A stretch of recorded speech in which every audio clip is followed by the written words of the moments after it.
है आपका मोतीलाल ओसवाल स्टूडियो से। ये सीधा प्रसारण लाइव आप देख रहे हैं, सीधा सौदा। मैं और वीरेंद्र आपको आज 10-10 स्टॉक्स यानी कुल मिला के 20 स्टॉक्स बताएंगे, जिसके ऊपर खूब सारी चर्चा करेंगे, खूब सारी बातें करेंगे। लेकिन सबसे पहले बात कर लेते हैं मार्केट के सेटअप की। भारतीय बाजार में आज आप देख रहे हैं गिफ्ट निफ्टी लगभग 250 पॉइंट नीचे है। हालांकि यूएस मार्केट्स में जिस हिसाब से एक सेल ऑफ था, ग्लोबल मार्केट्स में जिस हिसाब से एक बिकवाली का दौर था सोमवार की शाम, उसमें एक रिवर्सल हमने देखा है। इनफैक्ट डाउ जोन्स भारी वॉलेटिलिटी के बाद हर निशान में बंद होने के आसपास ही आता हुआ आपको नज़र पड़ा। तो ओवरऑल जो मूड था वो थोड़ा पैनिकी था। हालांकि रिकवरी बहुत शानदार रही है। तो देखते हैं किस हिसाब से भारतीय बाजार इस पूरे के पूरे मसौदे को देखते हैं। वीरू, ट्रेड सेटअप वाइज चीज़ें कुछ ख़राब लग रही थी, मिक्स्ड रिव्यूज़ आ रहे थे वीकेंड पे ग्लोबल मार्केट्स के, लेकिन डाउ ने जिस हिसाब से रिकवरी दिखाई है, यूरोपियन फ्यूचर्स भी एक थोड़े बहुत बढ़त के साथ आपको खुलते हुए नज़र पड़ रहे हैं। जी, गुड मॉर्निंग। सबसे पहले आपको नवरात्रि की शुभकामनाएं, सभी दर्शकों को नवरात्रि की शुभकामनाएं। थोड़ा मुश्किल है यतिन बाजार आज। यूएस का शुक्रवार का क्रैक, कल का पुल बैक, क्रूड 75 और गोल्ड 91,000। और सबसे बड़ा सरप्राइज था यतिन, यकीन मानिए, एफआईएस की सडनली एक जो अप्रोच में तब्दीली आई, इंडेक्स शॉर्ट, कैश सेलिंग। तो मैं यही कहूँगा यतिन कि आज का सेशन बहुत हद तक ट्रेडेबल लग नहीं रहा। सभी व्यूअर्स से गुजारिश है कि आज इंडियन मार्केट्स एक पैरिटी एस्टेब्लिश करेंगे ग्लोबल मार्केट से एक दिन के अंतराल के बाद। थोड़ा उस पर ध्यान दीजिए। बाकी आप और मैं बहुत सारे टेक्निकल और न्यूज़ फ्लो पर चर्चा करेंगे, उसे समझ लीजिए। ड्यूरिंग द डे कहीं रिएक्ट करने का मौका मिले तो करिएगा। आपके पहले दो स्टॉक्स यतिन कौन से होंगे आज? देखिए वीरू, मेरे पहले दो स्टॉक्स में ऑब्वियसली हिंदुस्तान एरोनॉटिक्स की हम बात करेंगे, क्योंकि इनको 60,000 करोड़ से ज़्यादा का लाइट कॉम्बैट हेलीकॉप्टर, जिसको प्रचंड कहते हैं, इनके orders cabinet committee of security ने क्लियर कर दी हैं। तो जितने भी हर्डल्स थे, जितने भी अप्रूवल्स थे, सारे कंप्लीट होके अब ऑर्डर फाइनली हिंदुस्तान एरोनॉटिक्स के हाथ लगा है। ऑब्वियसली सेंटिमेंटली अगर हम देखें तो बहुत सारे ब्रोकरेजेस अब ये बिलीव करते हैं कि जिस हिसाब से इनको इंजन की जो दिक्कत थी, वहाँ सप्लाईज रिज्यूम हो गई, नए ऑर्डर्स आना शुरू हो गए। तो जो ऑर्डर बुक में आपको हेल्दी ग्रोथ दिखाई दे रही है, उसके तर्ज पे शायद आज ये स्टॉक फोकस पर रहेगा। स्टॉक ने लो लेवल से लगभग 30-35% की रिकवरी तो लगाई है, लेकिन यहाँ से भी अगर आप देखें तो ब्रोकरेजेस को लगता है 5,000 से ज़्यादा के टारगेट्स मुमकिन है। तो ऑब्वियसली न्यूज़ फ्लोज के चलते और ब्रोकरेजेस के आउटपुट के चलते ये स्टॉक का पहला मेरा है जो उसको ग्रीन में लेकर चल रहा हूँ। इसके अलावा क्रॉम्पटन ग्रीव्स कंज्यूमर, ये भी एक स्टॉक फोकस में रहेगा। गर्मी बढ़ रही है। अगर हम पारे की बात करें तो मुंबई में तो जो न्यूनतम तापमान सुबह का आप देखें तो लगभग 28-30 डिग्री हो चला है, जो लगभग 24-25 रहता थोड़े हफ्ते पहले। तो गर्मी बढ़ रही है और कंपनी ने राइट मार्केट पोजीशनिंग करने के तहत एडवांस एयर कूलर्स और बहुत सारे नए रेंजेस इन सेगमेंट में निकाले हैं। नया सेगमेंट है और काफ़ी सारे ग्रोथ प्लान्स कंपनी ने डोल आउट किए हैं। तो ये भी स्टॉक जो है दूसरा मेरी टीम में, इसको हरे में लेकर चल रहा हूँ वीरू। क्रॉम्पटन और यतिन ने लिया एचएल को। यकीन मानिए HL news flow, technical, derivative, prospective से सबसे मजबूत स्टॉक्स में से एक शामिल है। तो यतिन की इस स्टॉक में अगर आप देखें ये भी एडवांटेज है ना। मेरा पहला स्टॉक देखिए, मैं फिर कह रहा हूँ, ये एक बहुत मुश्किल सेशन होगा। गैप डाउन होगा, गैप डाउन के बाद वोलेटिलिटी होगी, माइट भी हम पुल बैक जनरेट करें। तो एकदम से कूदना नहीं है बाजार में। आज इंडियन मार्केट्स एक पैरिटी एस्टैब्लिश करेंगे, थोड़ा उस पर ध्यान दीजिएगा। बट स्ट्रक्चर जो पॉजिटिव है पहले वो रखते हैं। देखिए, मैं शुरुआत में भी कह रहा था मॉर्निंग कॉल में कि banks are stable, banks are strong, banks Nifty bank अच्छा कर रहा है, and specially private banks. Axis जिसने पूरे के पूरे 2 हफ्तों में एक स्ट्रॉन्ग प्लेसमेंट दी, प्लेसमेंट मतलब 200 EMA के ऊपर आया और सस्टेन कर रहा है। पिछले 5 सेशन इसने उसी के ऊपर गुजारे। शुक्रवार को गैप डाउन हुआ लेकिन रिकवर हो गया, लगभग 0.3% बढ़ के। ओआई पैटर्न, एंड स्पेशली देखिए जब कोई स्टॉक ऊपर आता है ना, और जिसके साथ आप जाइएगा, इसकी पिछले 10 दिन की, नहीं 10 नहीं 5 दिन की 1100 की पुट चेक कीजिएगा, उसका प्रीमियम कहाँ से कहाँ आ गया, यानी उसमें राइटिंग हो रही है। अब देखिए गैप डाउन हो रहा है, इस प्राइस पे तो नहीं। रीड कीजिएगा, अगर ये अपना एक लेवल है 1080, उसके ऊपर स्टेबल रहा। कोई भी मजबूत स्टॉक जब कोलैप्स होता है तो फर्स्ट सपोर्ट आता है 10 EMA पर। अगर 1080 सस्टेन रहा, दैट मीन्स एक्सिस बैंक फिर रिकवरी देने की कोशिश करेगा। तो स्ट्रॉन्ग स्ट्रक्चर्स के लिहाज से पहली चीज़ है axis bank, constructive positive view. Infosys पे नेगेटिव व्यू है। देखिए नेस्डैक कोलैप्स हुआ, निफ्टी आईटी कोलैप्स हुआ, निफ्टी आईटी का 20 डे एक्सपोनेंशियल मूविंग एवरेज से रिवर्सल आया। अब देखिए यहाँ पे एक इन्वर्टेड फ्लैग है, ये एक बेरिश पैटर्न होती है जिसका ब्रेकडाउन होगा करीब करीब 1560 1550 के नीचे। इन दैट केस आप समझ लीजिएगा कि इसका जो नेक्स्ट क्रिटिकल सपोर्ट है ना वो आता है करीब 1511, जो कि जून फर्स्ट वीक 2024 का ब्रेकआउट पॉइंट था। और कमजोरी का जो लेवल है वो क्या है, अगर ये परसिस्ट कर रहा है 1600 1590 के नीचे, सिंपली मींस ये 10 डेमा के नीचे होल्ड कर रहा है, वीकनेस परसिस्ट करेगा, इन्वर्टेड फ्लैग है।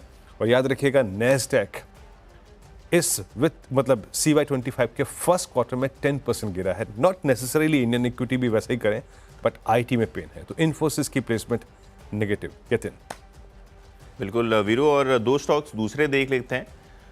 अगर हम देखें पिछले हफ्ते अदानी ग्रुप ऑफ स्टॉक्स काफ़ी एक्टिव थे, और यहाँ अदानी ग्रीन की स्पेसिफिकली बात करें तो 400-450 मेगावाट इन्होंने क्यूमुलेटिवली खावड़ा में जो इनका एक बड़ा सोलर प्रोजेक्ट चल रहा है, एनर्जाइज कर दिया है, कमीशन कर दिया है, वो रेडी हो चुका है। और कहीं ना कहीं इसका कंट्रीब्यूशन अभी आपको आता हुआ दिखेगा आने वाले क्वार्टर्स में। इनफैक्ट अदानी ग्रीन की जो कुल मिला के कैपेसिटी है लगभग 14 गीगावाट के आसपास आ गई है। तो ये एक स्टॉक है जिसको ग्रीन पे लेके चल रहा हूँ। अगर हम रीसेंट डेवलपमेंट्स देखें तो बाज़ार को ये भी होप है कि प्रमोटर्स के जो वारंट्स हैं जो इन्होंने ऊपर के दाम में लिए हैं वो कन्वर्जन होगा आने वाले महीनों में। नई कैपेसिटीज़ आ रही हैं, नए फंडिंग टाइप रीफाइनेंसिंग हो रही है, तो कहीं ना कहीं बहुत सारे न्यूज़ फ्लोज इस स्टॉक को आपको दिखाई पड़ेंगे आने वाले महीनों में, जिसके कारण ये स्टॉक भी हम ग्रीन में लेके चल रहे हैं। और चौथा जो स्टॉक रेडार पे रहना चाहिए वो रहना चाहिए यूनाइटेड स्पिरिट्स। ऑब्वियसली अगर हम डिमांड की बात करें तो थोड़ा बहुत सेंटिमेंटल इंप्रूवमेंट आया है, लेकिन खबर की अगर हम बात करें तो लगभग 172 करोड़ यानी 172 करोड़ रुपए की रियल एस्टेट कंपनी ने मोनेटाइज की है, बेची है, जिसके कारण आपको इस क्वार्टर में एक इन्फ्लो आता हुआ नज़र पड़ेगा अदर इनकम में। और ओवरऑल ऑब्वियसली 172 करोड़ की बात है तो अमाउंट थोड़ा साइजेबल है, तो शायद ये स्टॉक आपको आज सेंटिमेंटली पॉजिटिव रुख बता सके, इसके लिए भी इसको ग्रीन में लेके चल रहा हूँ वीरू। ओके, यूएसएल आज के लिए ग्रीन। अब मैं आता हूँ दो स्टॉक्स पे अगले। देखिए मैं फिर कह रहा हूँ, सिंपली मीन्स कि अगर वो जो 23,420 380 अगर वो जोन टूट जाए तो आपको ध्यान देना है थोड़ा सा नेगेटिव अप्रोच पे, नेगेटिव स्टॉक्स पे जो अभी उल्लेख करेंगे यतिन और मैं। और अगर ये होल्ड कर जाए तो एक कंस्ट्रक्टिव व्यू रखिएगा। इसका मतलब ये है कि 200 डेमा 23,400 के आसपास जो प्लेस्ड है वो होल्ड कर रहा है। अब इसी लिहाज से ग्रीन स्टॉक्स पे चर्चा करते हैं। कमेंस, लास्ट वीक जिन स्टॉक्स ने लेट पार्टिसिपेट किया, हमारा पुल बैक शुरू हो गया था करीब 10 मार्च से, लेकिन जिन स्टॉक्स ने लेट पार्टिसिपेट शुरू किया उसमें था कमेंस। कमेंस में बहुत दिनों बाद एक बड़ा पॉजिटिव क्रॉसओवर 1050 का और 50-20 का positive crossover, short covering, OI shed हुआ, स्ट्राइक किया 100 डेमा को। और जब रीड करेंगे ना आप एक चीज देखिएगा, पिछले 5 दिन में 3 बार 100 डेमा को टेस्ट किया। सिंपली मीन्स क्या है इसका? सिंपली मीन क्या है कि लोअर एवरेजेस यानी 50 डेमा एक थ्रस्ट जनरेट कर रहा है, बार बार प्राइस को ऊपर फेंक रहा है। अब समझ लीजिएगा कि दो कंडीशन है, या तो 3072 के ऊपर सेटल हो, इन दैट केस 3150 खुला है इस स्टॉक के लिए जहां पे 200 डेमा प्लेस्ड है।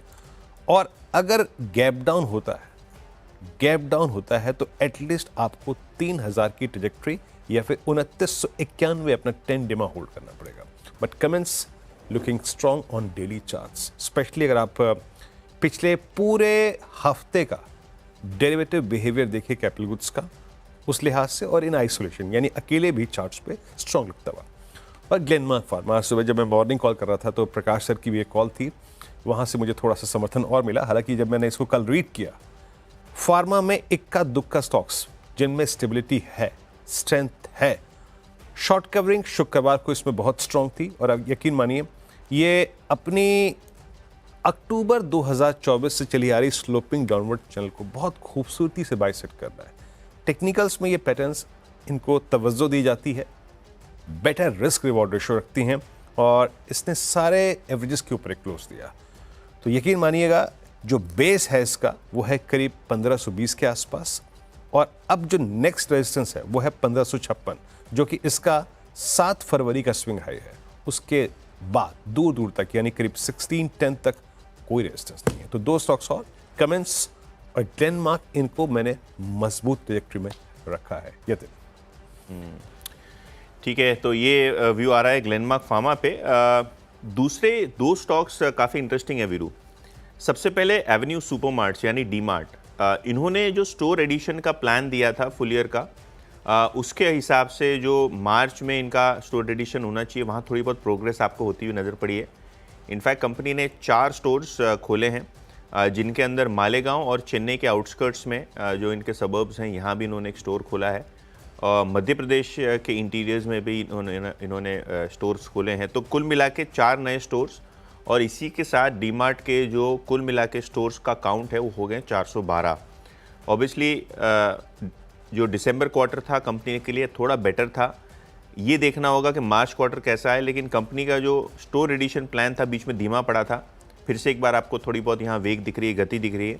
तो इसीलिए एवेन्यू सुपरमार्ट्स यानी डी मार्ट को ग्रीन में लेके चल रहा हूँ। ये स्टॉक देखते हैं किस तरीके से आज परफॉर्म करता है। और जो छठा स्टॉक मेरी टीम में है वो है GMR एयरपोर्ट्स। इसको रेड में लेके चल रहा हूँ। ये ओनली स्टॉक है मेरी टीम में आज जो शायद रेड में होगा।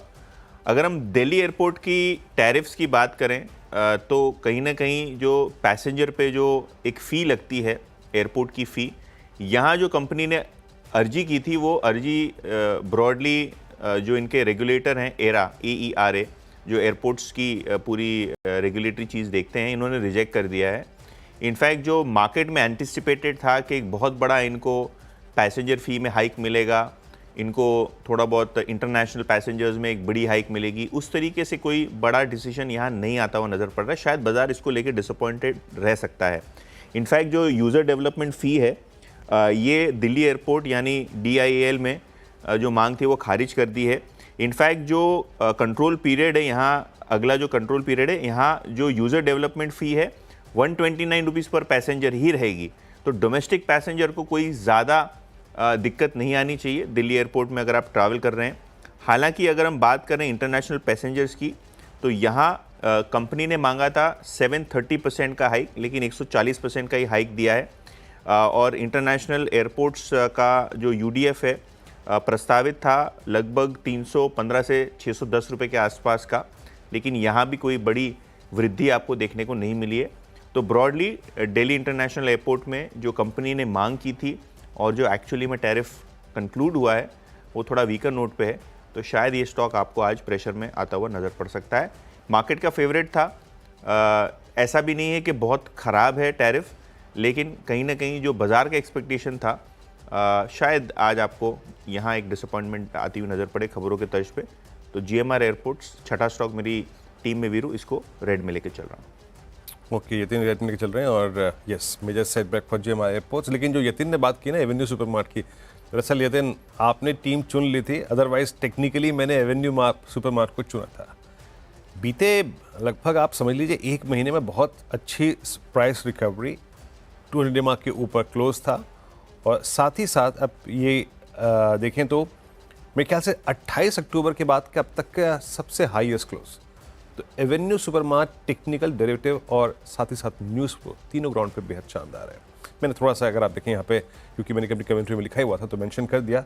बाकी मेरा अगला स्टॉक है ONGC और गैस, देखिए crude heading towards 75 simply, gas price hike, दोनों आधार पे मैंने इन स्टॉक्स को पिक किया है। ONGC देखिए इस कमिंग आउट ऑफ बेस और इसने हालांकि फ्राइडे को 100 डेमा को टेस्ट किया था, इंट्राडे में ऊपर से निकला भी था बट सक्सीड नहीं हो पाया था।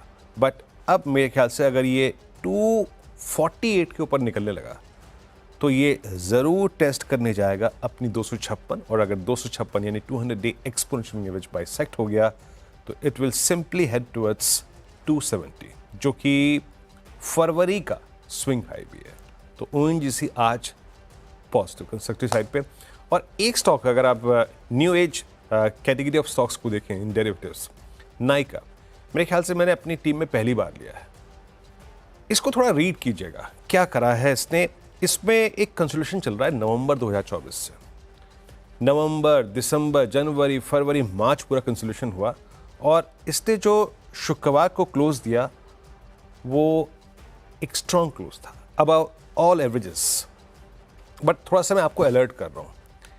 ऐसा एक बार पहले भी हुआ है, 3 फरवरी को भी ऐसा ही कुछ क्लोज दिया था अबव ऑल एवरेजेस, लेकिन कोलैप्स हो गया था।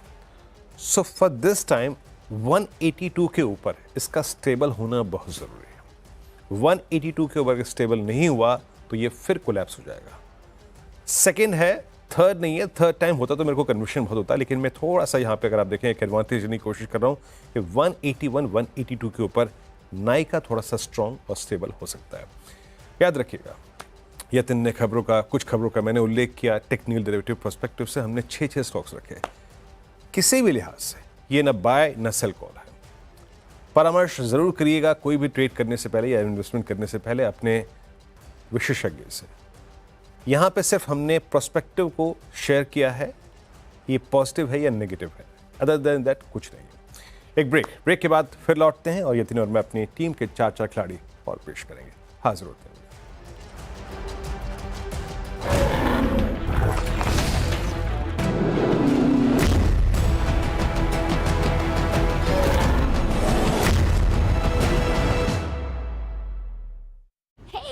हो गया एडमिशन? यस, अब बस लोन बाकी है। एजुकेशन लोन के लिए SBI रिलायबल है। Collateral free loans, tax benefits, girls के लिए interest rates, concessional and more. सबको पता है। SBI एजुकेशन लोन रिलायबल है, सबको पता है। दुनिया का सबसे बड़ा डेटा नेटवर्क जियो पेश करता है जियो अनलिमिटेड ऑफर। अब अनलिमिटेड 5G डेटा के साथ free cricket, free home fibre trial. Come on India, Jio digital life. जब भी मैं ठंडा खाती थी जैसे कि आइसक्रीम, मुझे एक झंझनाहट सी महसूस होती थी। ये बढ़ती जा रही थी ये प्रॉब्लम। पहले ठंडे से शुरू हुई, फिर गर्म खाने से हो रही थी। तब जाके मैंने डेंटिस्ट को दिखाया। उन्होंने कहा कि आप सेंसोडाइन यूज कीजिए। अब मुझे फ्रिज से कुछ ठंडा निकाल के खाना हो तो मुझे दोबारा सोचना नहीं पड़ता है। चलिए, ब्रेक के बाद सीधा सौदा में आपका स्वागत है और बचे हुए जो 4 स्टॉक्स हैं वो 2-2 करके मैं और वीरेंद्र आपको बताएंगे खबरों के आधार पे क्या क्या स्टॉक्स आज मूव हो सकते हैं। 7वां स्टॉक मेरी टीम में है BSE लिमिटेड। 2 शेयर पे 1 शेयर आपको बोनस की तरीके से मिलेगा। इसका मतलब ये है कि अगर आप 1 शेयर होल्ड करते हैं तो आपको 2 बोनस शेयर्स मिलेगा। 2:1 के रेशियो में कंपनी ने बोनस अनाउंस किया है, तो 2 बोनस शेयर 1 शेयर हेल्ड पे। तो ये स्टॉक फोकस में रहेगा। और इन जनरल हमने देखा है कि जो रिसेंटली सेबी का डिस्कशन पेपर आया था उसके बाद स्टॉक में 15% का मूव था। क्लियरली यहाँ जो कंपनी का मार्केट शेयर है अब एनालिस्ट को लगता है कि रुक जाएगा, क्योंकि जो पहले कंसर्न्स थे कि क्योंकि NSE ने अपना एक्सपायरी डे चेंज किया, मार्केट शेयर कम हो जाएगा, वॉल्यूम्स कम हो जाएंगे BSE के डेरिवेटिव्स के, तो वो अभी लग नहीं रहा है। और 2 दिनों से लगातार, क्योंकि एक बोनस की बोर्ड मीटिंग थी, उसके बाद डिस्कशन पेपर आया सेबी की तरफ से, तो कहीं ना कहीं स्टॉक में अच्छा खासा एक 20% का मूव आता हुआ नज़र पड़ा है। तो शायद आज भी आपको एक छोटा गैप अप मिले, लेकिन ज़रूरी नहीं है यहाँ एक बड़ा मोमेंट आ जाए, क्योंकि क्लियरली 20% जितना मूव ऑलरेडी लोअर लेवल से आपको पिछले हफ्ते आता हुआ नज़र पड़ा है। तो इस स्टॉक में थोड़ा ध्यान रखें, गैप अप ज़रूर हो सकता है क्योंकि बोनस बढ़िया दिया है कंपनी ने, लेकिन बहुत ज़्यादा मैं एक्सपेक्ट नहीं कर रहा हूँ इसमें ज़बरदस्त तरीके से अपसाइड जो आपको देखने को मिली है वैसी आती हुई नज़र पड़े। इसके अलावा रेलटेल कंपनी ने 162 करोड़ रुपए के ऑर्डर्स प्राप्त किए हैं। ऑर्डर विंस काफ़ी अच्छी हो रही हैं रेलटेल की। पिछले 2-3 वीक से कंटिन्यूस कंपनी को हर हफ्ते 100, 150, 200 करोड़ के ऑर्डर्स आते हैं। तो इस तरीके से कंपनी के अच्छे खासे ऑर्डर बुक्स में आपको मोमेंट दिखाई दिया है। तो ये भी स्टॉक है जो हरे में लेके चल रहा हूँ। वीरू, 2 मेरे कंप्लीट हो गए आखिर के, अब 2 बचे हुए हैं, आप भी बता दीजिए। जैम, यतिन ने जैसे कि BSE के संदर्भ में कहा भी कि थोड़ा सा संभल के देख के, और थोड़ा डिफिकल्ट सेशन है और स्टे कॉशियस। मैं ऐसे ही कुछ अप्रोच के तहत आगे बढ़ूंगा। और मैरिको, देखिए अगर आप कुछ बास्केट्स को रीड करें, शुक्रवार को भी जब बाजार इनिशियली कोलैप्स हुआ उसके बाद संभला, जो स्टेबिलिटी थी वो बैंक्स में थी, स्ट्रेंथ थी FMCG में थी। मैरिको इनफैक्ट स्ट्रेंथ सिर्फ शुक्रवार को नहीं, पूरे हफ्ते रही, पूरे हफ्ते। और इनफैक्ट आप वीकली जरा कैंडल पढ़िएगा मैरिको की, मेरे ख्याल से इतनी कमांडिंग पोजीशन में ये पहली बार 1 फरवरी के बाद आया है। सारे एवरेजेस के ऊपर क्लोज हुआ। देखिए हालांकि देखिए टेंडेंसी क्या है, ये ड्यूरिंग द डे एक बार चलता है फिर कोलैप्स भी होता है। मैं एक बार बताता हूँ आपको, यहाँ पे हायर शुरू यानी प्राइस ऊपर टिक नहीं पाया था, बट ये पूरी की पूरी प्रक्रिया हो रही है सारे एवरेजेस के ऊपर। 650, 640, 630 इस जोन में जरा आप एक बार पुट राइटर्स को देखिएगा, प्रीमियम्स को देखिएगा, शेड हुए हैं। पहली चीज़ स्ट्रेंथ रहेगी 640 के ऊपर, अगर उसके नीचे आया तो वीकनेस में तब्दील हो जाएगा, और 640 के ऊपर रहा तो स्ट्रॉन्ग चांसेस है कि ये क्लस्टर है करीब करीब 665, उसको टेस्ट करें 1-2 दिन के अंतराल में। और अगला स्टॉक है Tata Elxsi, negatively placed, huge shorting below all moving averages, और यकीन मानिए अगर 50-100 स्क्रीन पर गया 5200, जो कि 5200 इसका 13 मार्च का स्विंग लो भी है, और अगर आप इस चार्ट को रीड करें ना अक्टूबर 2021 से लेकर अब तक, तो ये टिपिकल राउंडिंग टॉप की फॉर्मेशन का ब्रेकडाउन होगा, नेक लाइन ब्रीच होगा 5200 पे, और इन दैट केस एक ब्रेकआउट पॉइंट है 13 अगस्त 2021 का। मैं वहाँ तक तो नहीं जाऊँगा, लेकिन फिर भी अगर मैं अपने कमेंट्स को कंट्रोल रखूँ तो 5950 तो इसमें खुला ही हुआ है। तो टाटा एल्क्सी का सेटअप नेगेटिव आज के लिए। कहते हैं 2 स्टॉक्स आपके। बिल्कुल। जो दूसरा स्टॉक है वो भी रेलवे स्पेस में से है, राइट्स। इनको नुमालीगढ़ रिफाइनरी का 155 करोड़ का ऑर्डर का एलओए हाथ लगा है। इन जनरल राइट्स हो या रेलटेल हो या जनरल रेलवे कंपनीज हो, थोड़ा बहुत पिकअप आपको मार्च के महीने में ऑर्डर्स में आता हुआ नज़र पड़ा है, तो ये स्टॉक भी खबरों के आधार पे ग्रीन में लेके चल रहा हूँ। और आखिर का जो स्टॉक है यहाँ भी काफ़ी इंटरेस्टिंग ट्रेड रहने वाला है वीरू आज, वो है वोडाफोन आइडिया। देखिए कंपनी बहुत ही ज़्यादा प्रॉब्लम्स में है। एजीआर के जो ड्यूज़ हैं, यहाँ इन्होंने जो सुप्रीम कोर्ट में अर्जी लगाई थी वो भी खारिज हो गई है। बाज़ार में कोई ज़्यादा होप नहीं बची है कि किस तरीके से टर्न अराउंड करेंगे। हालांकि वीकेंड में न्यूज़ फ्लो थोड़े बहुत सेंटिमेंटली पॉजिटिव होते हुए नज़र पड़ रहे हैं। सेंटिमेंटली बात कर रहा हूँ, कोई कंपनी के बड़े फंडामेंटल्स चेंज नहीं होंगे। सरकार ने ये फैसला लिया है कि जो 37,000 करोड़ रुपीज़ के कंपनी के बकाया ड्यूज़ हैं स्पेक्ट्रम को लेके, इसको अब इक्विटी में कन्वर्ट कर दिए जाएं, क्योंकि कंपनी के शेयर्स फेस वैल्यू के नीचे कन्वर्ट नहीं हो सकते। जो करंट मार्केट प्राइस है 7 रुपये, इस पे सरकार कन्वर्ट नहीं कर सकती है। फेस वैल्यू जो कि 10 रुपये है, यहाँ कन्वर्जन होगा, और ये कन्वर्जन के साथ ही रिलीज़ के हिसाब से और जो हमने कैलकुलेशन किया है 49% अब भारत सरकार का हो जाएगा। अभी उनके पास 25% से थोड़ा नीचे स्टेक है, और क्योंकि ये कन्वर्जन हो रहा है और काफ़ी सारी इक्विटी डाइल्यूट हो रही है, जो कि अच्छी बात नहीं होती है, सरकार ने फैसला लिया है कि 10 रुपये में कन्वर्जन हो, और 49% अब सरकार के पास हो जाएगा। कंपनी का इफ़ेक्टिवली कर्ज और लायबिलिटी जो है वो 37,000 करोड़ रुपए, 36,000 करोड़ रुपए से कम हो जाएगी, क्योंकि ये इक्विटी कन्वर्जन आपको होता हुआ नज़र पड़ रहा है। लेकिन देखिए डाइल्यूशन हो रहा है कंपनी के इक्विटी का, टर्न अराउंड में कोई बड़ी उम्मीद नहीं दिख रही है अगले 2-4 क्वार्टर्स में। लेकिन क्योंकि सरकार की एक पॉलिसी थी जहां ये लोग कन्वर्जन के लिए एक स्कीम रखे हुए थे, तो इस स्कीम के तहत ये कन्वर्जन होता हुआ नज़र पड़ रहा है। सेंटिमेंटली लग रहा है थोड़ा बहुत स्टॉक में आज मोमेंटम रह सकता है, लेकिन सिर्फ आज ही के दिन शायद आपको मोमेंटम दिखे। मुझे नहीं लगता ये सस्टेनेबल बेसिस पे आपको कोई बड़ी अपसाइड दिखेगी, अनलेस रिजल्ट्स में कुछ टर्न अराउंड आपको होता हुआ नज़र पड़ता है। तो वोडाफोन आइडिया सेंटिमेंटल बेसिस पे ही केवल आज हरे में लेके चल रहा हूँ वीरू। ओके, यतिन की टीम पूरी होगी। मेरे लास्ट 2 स्टॉक्स, और मैंने आईटी को कंसिडरिंग नेस्डैक कोलैप्स अपना आज का अगर आप देखें शॉर्ट साइड का या फिर नेगेटिव साइड का प्लेस सेक्टर रखा है। विप्रो में भी एक इन्वर्टेड फ्लैग है। विप्रो में शॉर्टिंग लास्ट सेशन में भी हुई है, और विप्रो की आप वीकनेस का अंदाजा इस बात से लगा सकते हैं कि आप ये 10 डे में पार नहीं कर पा रहा है। अगला ब्रीच होगा 260 के नीचे, इन दैट केस 250 ओपन। और लास्ट स्टॉक है एचसीएल टेक्नोलॉजीज, इसने रिवर्सल लिया 50 डेमा से, 20 डेमा के नीचे शुक्रवार को क्लोज हुआ। जो क्लस्टर इसमें खुला हुआ नजर आ रहा है वो है 1510 का, अगर ये स्लिप होता है 1580 के नीचे। यहाँ टीम्स हमारी पूरी हो गई। एक छोटा सा ब्रेक के बाद हाजिर होते हैं, और टीम का जो इंडेक्सिंग है, जो क्या क्या हमने चुना आज, फिर आपको स्क्रीन पर रखेंगे।